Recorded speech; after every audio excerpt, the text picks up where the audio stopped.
से 4:30 के बीच में आप पानी पी सकते हैं सुबह, 3 से 4:30, 3 से पहले भी मत पीना और 4:30 के बाद में भी नहीं, क्योंकि हमारे यहाँ 4:30 बजे से फिर वर्तमान तिथि को मान लिया जाता है उदिता में।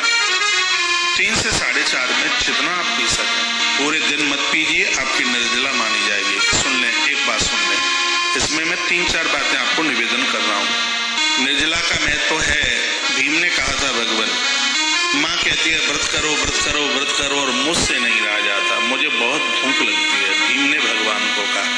तो चारों भाई एक 11 करते थे, माँ भी 11 करती थी। लोग कहते हैं कि जिस माँ को, जिस नारी को पति नहीं है, ये हमारे समाज में एक बहुत बड़ी विडंबना है। जिसको पति नहीं है वो ये नहीं कर पाएगी, ये नहीं कर पाएगी, तो जाके आकर वो एकादशी कर सकती है कि नहीं? कुंती माँ 11 करती है, प्रमाण मिलते हैं। पांडु जी महाराज नहीं है, वो 11 और अपने बच्चों से भी करवाती थी, तो वो भीम से भी थी, लेकिन वो पेट को ही मरोड़ता रहता, मरा भूखा मरा हाय मरा।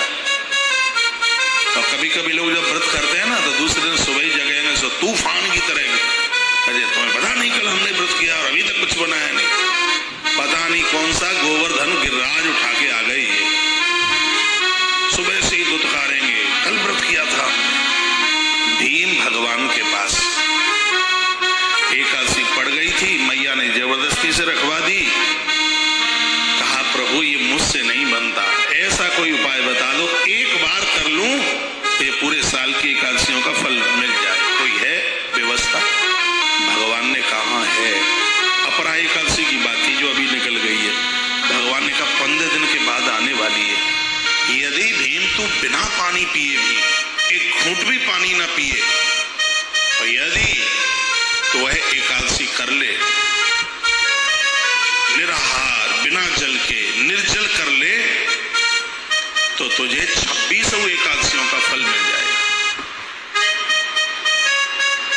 और भीम ने कहा शाम को पानी पी लूं तो? भगवान ने कहा तो 24 का मिल जाएगा, 2 कट जाएंगी अधिक मास वाली, जिनकी बहुत महिमा है। बहुत लोग शाम को सूर्य हुआ पानी पी लेते हैं, तो कहते हैं कि हमारी पूरी निर्जला हो गई। हाँ, निर्जला आपकी हुई है, लेकिन जो अधिक मास का एक महत्व है, जिसमें 2 एकादशी पड़ती है ना, लौंद के पुरुषोत्तम मास में, आपको 24 ही एकादशी का फल मिलेगा। जो एक बहुत विशेषता है अधिक मास की, वो कटअप हो जाएगा, उसकी कटौती हो जाएगी। ठीक, मान लिया जाए कि हम फलियार के बिना नहीं रह सकते, पानी के बिना नहीं रह सकते, तो आपकी एकादशी खंडित नहीं होगी, आपको एक ही एकादशी का पुण्य मिलेगा। बहुत ध्यान से सुन लें इस बात को। आप फलियार ले लेते हैं, आप जल ले लेते हैं, एक एकादशी का जो फल मिलता है वो फल आपको मिलेगा, उसको कोई नहीं रोक सकता।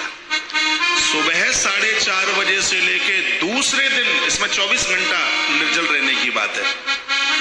मान लिया जाए आज भोर में 4:30 बजे आपने 4 बजे पानी पी लिया आपने, या 4:30 पी लिया, तो घड़ी का कांटा लगा तो 24 घंटा, इसमें 24 घंटा का जल छोड़ने की बात है। 24 घंटा जल छोड़ना, और आप ज्यादा से ज्यादा पानी इस टाइम में पी लें, ऐसा मैं करता हूं। मैंने नारद पुराण पढ़ा नहीं है, मैंने एक एक पंक्ति बारीकी से, और सबसे ज्यादा 11 के बारे में नारद पुराण में वर्णन है। कुछ लोग कहते हैं उसमें फल खा लोगे, दूध पी लोगे, पानी पी लोगे तो उसे एकादशी का कुछ नहीं मिलता।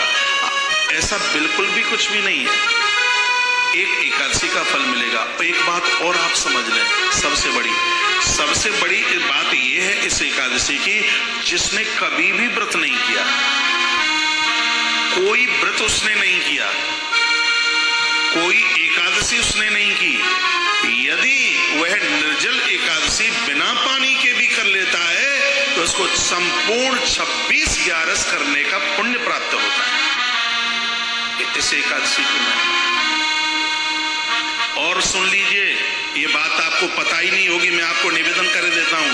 जो हर एकादशी करते हैं और निर्जला एकादशी करते हैं, 12 वर्ष में जितनी एकादशी पड़ती हैं उतनी एकादशी करने का पुण्य उनको तत्काल प्राप्त होता है।